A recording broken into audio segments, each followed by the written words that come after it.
बिस्मिल्लाहिर्रहमानिर्रहीम, अस्सलाम वालेकुम नादरीन। आप यूट्यूब चैनल देख रहे हैं, मैं इमरान खान हूँ। नादरीन, इमरान खान वो वाहिद आदमी है मौजूदा सियासतदानों में जिस पे जितनी सख्ती हो रही है वो उतना ही मजबूत होकर खड़ा हो जाता, उतना ही ज़ोरदार जवाब देता। और ये जवाब इमरान खान साहब जो हैं पाकिस्तान की मिलिट्री एस्टेब्लिशमेंट को देते हैं। अब जो इमरान साहब का जो रिसेंट एक ट्वीट है उसको अगर आप पढ़े तो आपको आइडिया हो जाएगा कि ये तो ऐलान जंग है। ये तो इमरान खान साहब वो बातें कर रहे हैं जो नॉर्मली सियासतदान करने के बारे में सोचते भी नहीं हैं। पहले आप सुने इमरान खान ने कहा क्या, ये बहुत इंपॉर्टेंट है। इससे आपको आइडिया हो जाएगा कि इमरान खान के साथ हो क्या रहा है और इमरान खान साहब का अपना मूड क्या है। ये जितने लोग कहते हैं ना कि डील शील ये वो, हाँ ये जरूर है कि इमरान खान ये एस्टेब्लिशमेंट के साथ चाहते हैं कि बैठो बात करो, निकलो इसमें से, और ये जो आपका गंदा किरदार है इसको बंद करो। फिलहाल ये नजर आ रहा है। लेकिन इमरान खान साहब किसी से भी डील नहीं कर रहे फौज के साथ। डील करने वाला आदमी ऐसी जुबान इस्तेमाल नहीं करता। ये जो लोग कहते हैं ना कि फौज की इमरान खान साहब दोबारा जाके गोद में बैठना चाहते हैं, या जो लोग इस तरह की बातें करते हैं कि जनाब इमरान खान साहब ये चाहते हैं कि फौज उन्हें दोबारा से इक्तदार के अंदर ले आए और उन्हें वही वाली सहूलत मिल जाए जैसी उनको माजी में थी, तो ये नहीं है, ये बात ही नहीं है। उसकी वजह ये स्टेटमेंट है। इस तरह की स्टेटमेंट देने वाला आदमी कभी भी दोबारा, ऐसा नहीं है कि वो फौज से सहूलतकारी चाह रहा हो। ये स्टेटमेंट वो आदमी देता है जो ये चाह रहा हो कि निकलो बीच में से, यानी मेरा मुल्क है मैं चला लूंगा भाई, हम मुल्क के मालिक हैं, तुम जबरदस्ती आके तुमने हर चीज पे कब्जा किया हो। तो ये इस तरह की सोच वाला आदमी ये बात कर सकता है। अब जरा ये देखें आप, पाकिस्तान में इस वक्त मार्शल नहीं आसिम लॉ नाफिज है। ये डील करने वाला बंदा ये बात करता है। इमरान खान साहब के अपने ट्विटर हैंडल से ये लिखा गया है, मुल्क में आसिम मुनीर का कानून चल रहा है और आईएसआई उसे तहफ़्फ़ुज़ दे रही है। जो चीज आसिम मुनीर को ताकत देती है वो इस मुल्क का कानून बन जाता है। आसिम मुनीर अपनी ताकत के लिए मुल्क की हर चीज की कुर्बानी देगा। ये आर्मी चीफ फौज की बदनामी करवा रहा है जैसा कि याह्या खान ने किया था। कैटेगोरिकली इमरान खान साहब ने कह दिया कि जो मौजूदा पाकिस्तान का field marshal army chief Asim Munir साहब हैं, इमरान खान साहब ने क्लियर कर दिया कि ये एग्जैक्टली याह्या खान ने जैसे फौज की बदनामी करवाई थी वैसे ही ये वाला आर्मी चीफ भी फौज की बदनामी करवा रहा है। इस वक्त सेनेट, कौमी असम्बली, वजीर आजम, सदर सब गैर कानूनी है। एक जाली आईनी अदालत बनाकर हमारी नशिस्तें कम की गई हैं, जो तारीख में कभी नहीं हुआ कि एक जमात की नशिस्तें किसी और को दे दी जाएं। वो आईनी अदालतें जिनमें इंसाफ मिलना चाहिए था, आज वहां आसिम मुनीर ने अपने जाती नौकर बिठा रखे हैं। सिकंदर सुल्तान राजा ने तारीखी इलेक्शन फ्रॉड किया है और उसे तौसीह देकर इस धांधली को तहफ़्फ़ुज़ दिया गया। इस्लामाबाद हाई कोर्ट के जज 7 माह से मेरी अपीलें नहीं सुन रहा क्योंकि इसे भी हदायत आसिम मुनीर से मिल रही हैं। इस वक्त मुल्क में आसिम मुनीर का कानून है जैसे पाकिस्तान इसकी जाती मलकियत हो। मुल्क में अदलिया, इदारे और जमहूरियत को मुनज़्ज़म तरीके से तबाह किया गया है। मिलिट्री कोर्ट्स को कानूनी करार दिया गया और यह इकदाम दरअसल अदलिया की जानिब से खुद अपने ऊपर अदम एतमाद है। मेरी अहलिया बुशरा बीबी को बतौर हथियार इस्तेमाल करके मुझे तोड़ने की कोशिश की जा रही है, लेकिन मैं ये वाज़ेह कर दूं, मैं मर जाऊंगा मगर कभी आसिम मुनीर की बादशाहत को तस्लीम नहीं करूंगा। मामला आसिम मुनीर का और इमरान खान का है जो इस ट्वीट से साबित हो रहा है। और ये मैं पहले भी कई दफा कह चुका हूं, हम ऑफ द रिकॉर्ड भी सहाफी आपस में बात करते हैं तो बात ये करते हैं कि एक आसिम मुनीर है, एक इमरान खान है, एक पाकिस्तान का सबसे बड़ा लीडर है और एक पाकिस्तान के सबसे ताकतवर ओहदे में बैठा हुआ शख्स है। तो लड़ाई इनके बीच में चल रही है। ये बाकी सारे तो भेड़ बकरियां हैं बीच में, ये बाकी सारे तो लटरम पटरम है। ना नवाज शरीफ कुछ बेचता है, ना आसिम जरदारी के पल्ले कख है। शहबाज शरीफ तो वैसे ही इमरान खान ने का अर्दली है। मरियम नवाज ना 3 में ना 13 में, बिलावल बेचारा कहीं गिनती भी नहीं आता। तो ये सारे फारिग हैं। लड़ाई असल में आसिम मुनीर और इमरान खान की है। ये इमरान खान साहब ने आज इस ट्वीट के अंदर इसको क्लियर कर दिया। उन्होंने कहा जी कि मर जाऊंगा मगर कभी आसिम मुनीर की बादशाहत को तस्लीम नहीं करूंगा। यह एक कब्जा ग्रुप है जिसने मुल्क पर जबरदस्ती कब्जा कर रखा है। इस वक्त पाकिस्तान में डाकू डफर अलायंस मुकम्मल तौर पर काबिज हैं। 26वीं तरमीम से जजों की खुद मुख्तारी मुकम्मल तौर पर खत्म कर दी गई है। जजेस के अहकामात की कोई औकात नहीं रह गई। एक पुलिस वाला भी जज के अहकामात को हवा में उड़ा देता है। आज दौरान कार्रवाई जज साहब ने बाहर गेट पर मुंतजिर मेरी फैमिली को अंदर बुलाने का हुक्म दिया और बारहा कार्रवाई रुकवाई भी, मगर मेरी फैमिली को अंदर नहीं लाया गया। इसका मतलब है कि पुलिस एहलकार के सामने जज के अहकामात की कोई वक़्त नहीं है। हमारा इंसाफ का निजाम मुकम्मल तौर पर दफन हो चुका है। मुल्क इस वक्त तबाह होता है जब नाअहल शख्स को उस पर बिठाया जाए, कुर्सी पर बिठाया जाए, मुल्क पर बिठाया जाए। आसिम मुनीर मुल्क और मोहसिन नकवी क्रिकेट संभाल कर बैठ गया है। इनकी अहलियत क्या है? मोहसिन नकवी की वजह से आज हमारी टेस्ट टीम 9वें नंबर पर पहुंच चुकी है। जब इस तरह के नाअहल लोग बिठाए जाएंगे तो खेलों समेत हर शोबे का यही हाल होगा। ऊपर से मोहसिन नकवी साहब के बड़े बड़े स्कैंडल्स मीडिया ला रहा है जनाब। वो बता रहा है कोई कि पीसीबी में इतना पैसा उड़ा दिया, ये फलां जगह पे इतना पैसा उड़ा दिया, इनके खर्चों पे अल्ले तल्लों पे इतना पैसा लग गया, फलां फलां होटलों में जाके ठहरते रहे, वहां इतना पैसा लग गया। तो जो बंदे मिलियन बिलियन में पाकिस्तानियों को पढ़ते हैं, उन्होंने देखे पाकिस्तान का हाल क्या कर दिया। फिर वो ये कहते हैं जब नाअहल लोग ओहदों पर काबिज कर दिए जाएं तो ये बहुत खतरनाक होता है कि किसी को बगैर अहलियत सिर्फ ताकत के जोर पर इदारों पर मुसल्लत कर दिया जाए। मुझ पर टॉर्चर बहुत बढ़ा दिया गया है। मुझे 22 घंटे सेल में कैद तन्हाई में रखा जाता है। मैं आपको पहले भी बता चुका हूं और ये कानून है, सिर्फ पाकिस्तान में नहीं, आलमी सतह पे भी।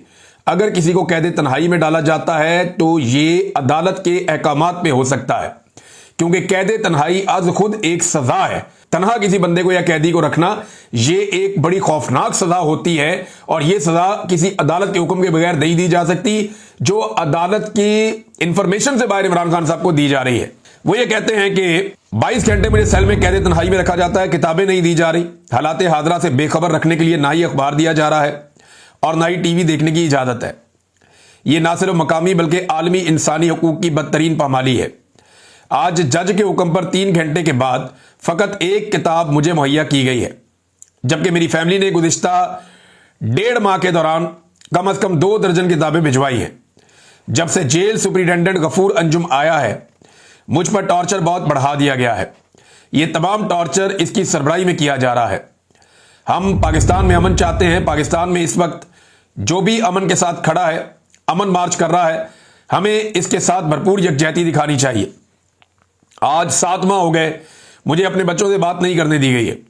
यह उनका हक है कि वो अदालत में जाएं और मैंने खुद अपने बेटों को कहा है कि वो इंसानी हकूक की बुनियाद पर आलमी अदालत से रुजू करें। वो अमेरिका में किसी से मदद नहीं मांग रहे, बल्कि अपने हकूक के लिए आवाज बुलंद कर रहे हैं। जब सदर ट्रंप की हुकूमत आई तब भी मैंने यही कहा था कि पाकिस्तान के फैसले पाकिस्तान में होंगे। ये बात मैं भी आपको बार बार कहता रहा हूं कि ये जरूर एक हुकूमत आई है और उसने दावा भी किया कि जनाब हम ये खत लिखने लगे हैं या हम वो फोन कर रहे हैं या हमने पैगाम पहुंचा दिया है, और ये चीजें उन्होंने ओवरसीज पाकिस्तानियों को, बड़े इंपॉर्टेंट और बड़े मोतबर लोग हैं जिनको बताई और उन्होंने वो चीजें शेयर भी की। लेकिन उसके बाद पाकिस्तान की हुकूमत ने अच्छी डील मारी अमेरिका के साथ और बहुत सारा कुछ गिरवी रख के तो अपना गला छुड़वा लिया अमेरिका से कि जी इमरान खान को हमें अंदर रखने दें, हमारी मादनियात चाहिए आपको देंगे, हमारे कोई आपको मौक़िफ़ चाहिए वो आपको देंगे, आपके मुताबिक अपनी खारजा पॉलिसी बनाएंगे। अब्राहम अकॉर्ड की बात ये सारे करते रहते हैं। मैं आगे चल के आपको बताता हूं कि एक्चुअली ये क्या चीजें अमेरिका के साथ तय कर रहे हैं। हमने तमाम दरवाजे खटखटाए लेकिन कहीं से सुनवाई नहीं हुई। मैंने सिर्फ एक बार मुज़ाकरात का कहा था, वो भी 26 नवंबर और 9 मई के कमीशन के मुतालबे के साथ।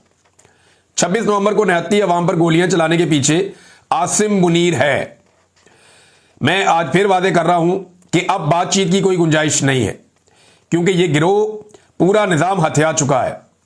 बैरिस्टर गौर, सलमान अकरम राजा, अली अमीन गंडापुर और जुनैद अकबर को ताकीद करता हूं कि भरपूर तरीके से तहरीक चलाएं। तहरीक का मकसद इंसाफ का निजाम, कानून की बालादस्ती और आईन का तहफ़्फ़ुज़ होना चाहिए। अगर हमने सड़कों पर आवाज ना उठाई तो यह कब्जा ग्रुप पार्लिमानी पार्टी को भी आहिस्ता आहिस्ता तबाह कर देगा। मैं खड़ा हूं तो आपको भी खड़ा होना होगा। यह इमरान खान साहब के स्टेटमेंट का एक हिस्सा है। जरा दूसरा हिस्सा भी सुन लीजिए, जो आखिरी पैराग्राफ उन्होंने अपने ट्विटर अकाउंट से इमरान खान साहब के वहां शाया किया गया। हमारी जद्दोजहद हमारा हक है, क्योंकि पाकिस्तान की 80% अवाम मेरे साथ है। मैं जानता हूं कि धांधली का 90% अमल पोलिंग के बाद से लेकर नताइज के दरमियान हुआ है। मैंने 2 साल इलेक्ट्रॉनिक वोटिंग मशीन के लिए कोशिश की है। अगर 8 फरवरी को इलेक्ट्रॉनिक वोटिंग मशीन होती तो गेम वहीं खत्म हो जाती। आज भी कहता हूं, अगर इंतखाबात में शफाफियत चाहिए तो इलेक्ट्रॉनिक वोटिंग मशीन का निजाम लाया जाए, धांधली हमेशा के लिए खत्म हो जाएगी। इमरान खान साहब ने अडियाला जेल में जब सुनवाई हो रही थी केस की, तो तब यह बातचीत की है। यहां से आपको अंदाजा हो जाना चाहिए कि वो आदमी कितनी मजबूती से कहां खड़ा है। देखिए, एक बात आप सबको माननी पड़ेगी कि अगर अवामी दबाव इमरान खान साहब कायम करने में नाकाम रहे ना, तो ये वाली मिलिट्री एस्टेब्लिशमेंट जिसमें आसिम मुनीर साहब सरबराही कर रहे हैं, ये इमरान खान साहब को 1000 साल तक बाहर नहीं आने देंगे। जितने इन्होंने इमरान खान साहब पे मुकदमे कर छोड़े हैं, वो 200-300 मुकदमे हैं। ये एक मुकदमे में 100 एक साल 2-2 3-3 साल भी सजा देंगे ना, तो इमरान खान साहब को 1000 साल अंदर रख सकते हैं, या 1000 साल की सजाएं ये करवा सकते हैं।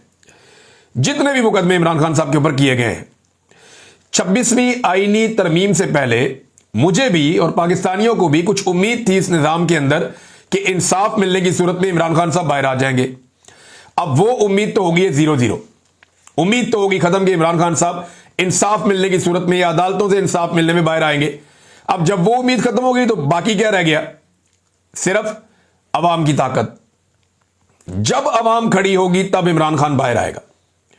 जब अवाम एस्टेब्लिशमेंट को नकेल डालेगी और उनको उनकी आईनी हदूद के अंदर वापस धकेल देगी, तब इमरान खान बाहर आएगा और तब पाकिस्तान में फ्री एंड फेयर इलेक्शन भी हो जाएगा। सबसे बड़ा टास्क पाकिस्तानियों के सामने एक ही है कि पाकिस्तान और पाकिस्तानी 25 करोड़ लोग हैं, हल्का सा ऐसे करके झटका लगाएंगे, सब कुछ ठीक हो जाएगा।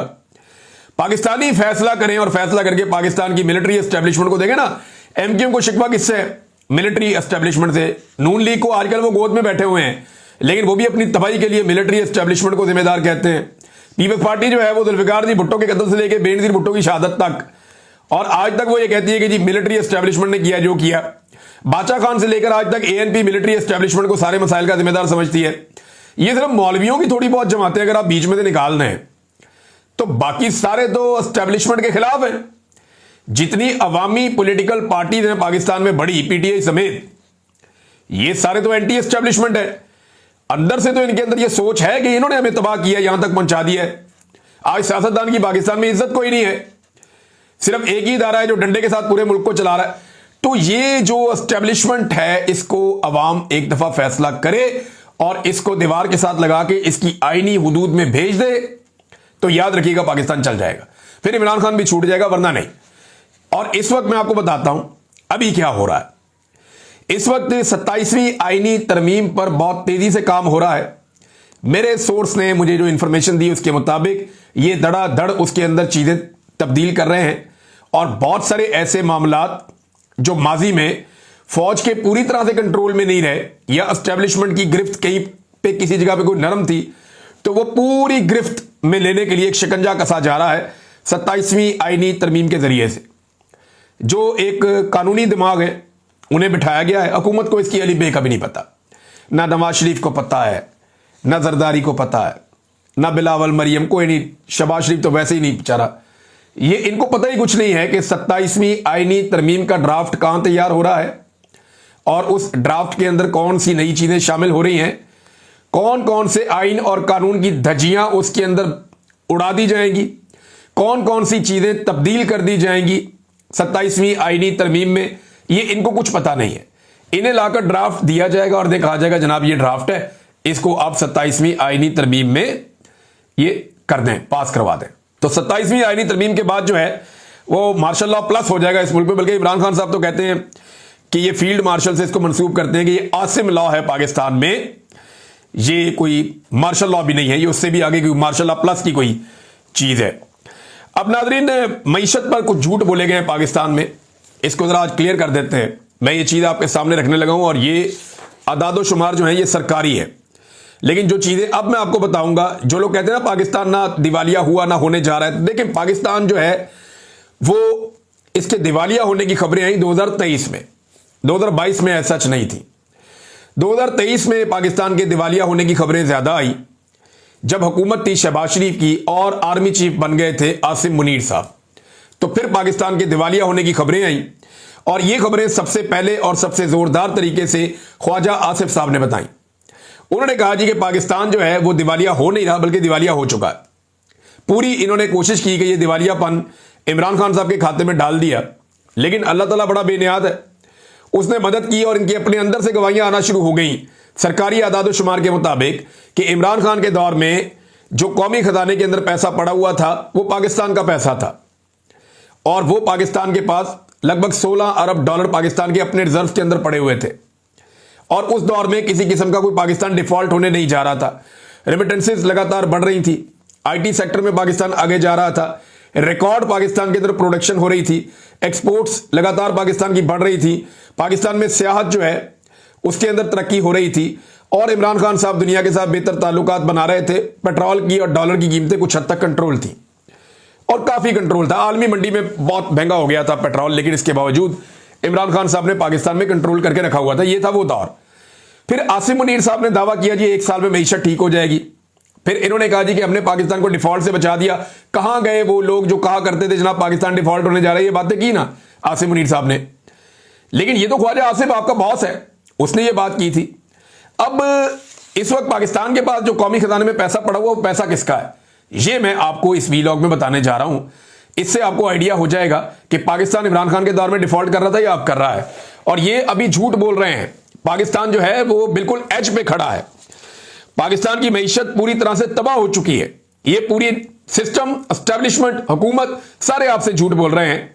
मैं आपको अदादो शुमार बताता हूं, और ये स्टेट बैंक ऑफ पाकिस्तान के जो मजमूई ज़र मुबादला के ज़खायर हैं वो 14.5 अरब डॉलर जून के आखिर तक थे। ये मैं आपको 2 हफ्ते पहले तक की ये रिपोर्ट दे रहा हूं कि ये 14.5 अरब डॉलर थे। अब उससे कम होंगे या थोड़ा सा ऊपर होंगे, इसके आसपास ही होंगे। अच्छा जी, इस वक्त जो पाकिस्तान के पास पैसे हैं ना, ये पाकिस्तान के अपने है ही नहीं। ये पैसे किसके हैं? जरा ये 14.5 अरब डॉलर है, जरा इनका हिसाब कर लेते हैं। सऊदी अरब के 5 अरब डॉलर इसके अंदर हैं जो स्टेट बैंक ऑफ पाकिस्तान में उन्होंने रखवाए हुए हैं, और इस पे सऊदी अरब 4% सूद हमसे वसूल कर रहा है। हर साल हम इस रकम को रोल ओवर करते जा रहे हैं। जब से ये हुकूमत आई है, इन्होंने सऊदी अरब से पैसा लिया हुआ है और पैसा बढ़ा दिया है, और उसके ऊपर सूद देते जा रहे हैं। कर्जा वापस करने के बजाय उसको रोल ओवर करते हैं। 5 अरब डॉलर किसका हो गया? सऊदी अरब का। चीन का 4 अरब डॉलर पाकिस्तान में पड़ा हुआ है, और इसके ऊपर हम 6% से ज्यादा सूद चाइना को दे रहे हैं सालाना। अब 5 अरब सऊदी अरब का, 4 अरब चाइना का, कितना हो गया? 9 अरब रुपया ये आपके पास पड़ा हुआ है दूसरे मुल्कों का, आपका अपना पैसा नहीं है। हालांकि इमरान खान साहब के दौर में ये रेशो और ये मामला नहीं था। वहां कौमी खजाने में पैसे पड़े हुए थे पाकिस्तान के। 3 अरब डॉलर आपने यूएई का लिया हुआ है, तो ये मिला के हो गया 12 अरब डॉलर।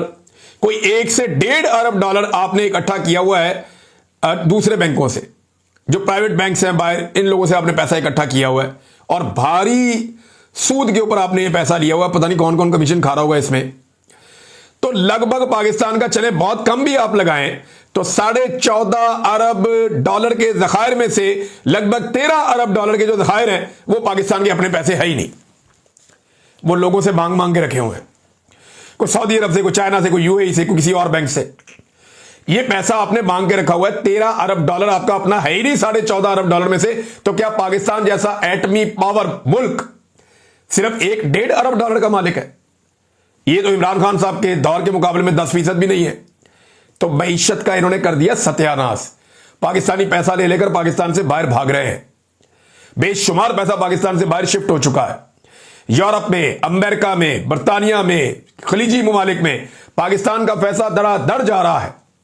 और पाकिस्तान के अंदर इन्होंने पाकिस्तान में किसान को भी तबाह कर दिया, पाकिस्तान के अंदर मजदूर को भी तबाह कर दिया, मईशत पूरी तरह से बर्बाद कर दी।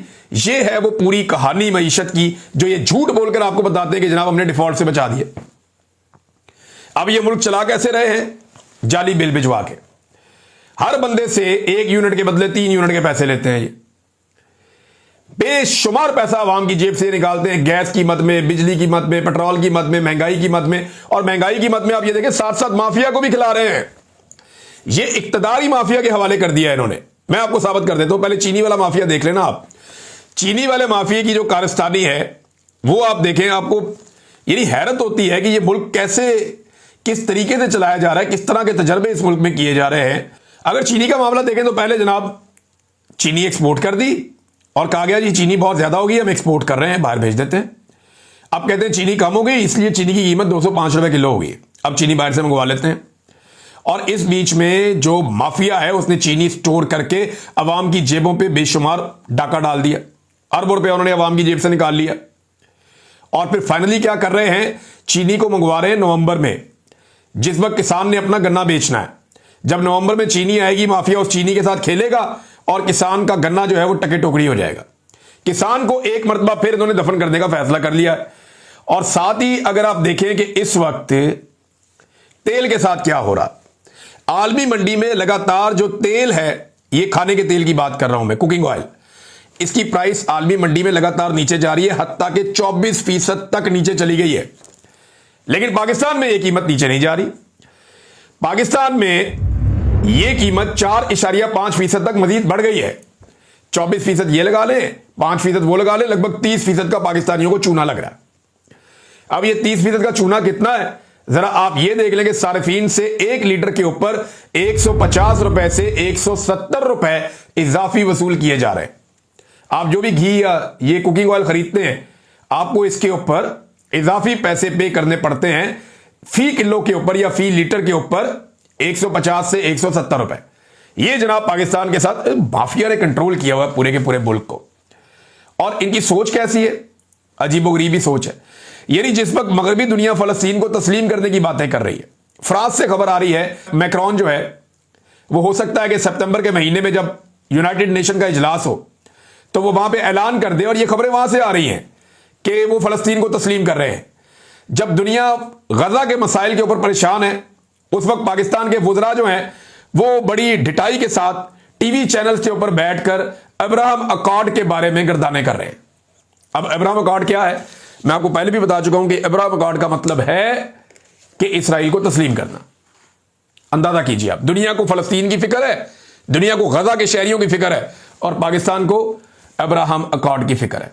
फिर जैसे ही आप वादे करके आएंगे तो फिर वैसे ही आपको काम करने पड़ेंगे। अब तक के लिए इतनी, अपना ख्याल रखिएगा, अपने चैनल का भी। अल्लाह हाफ़िज़।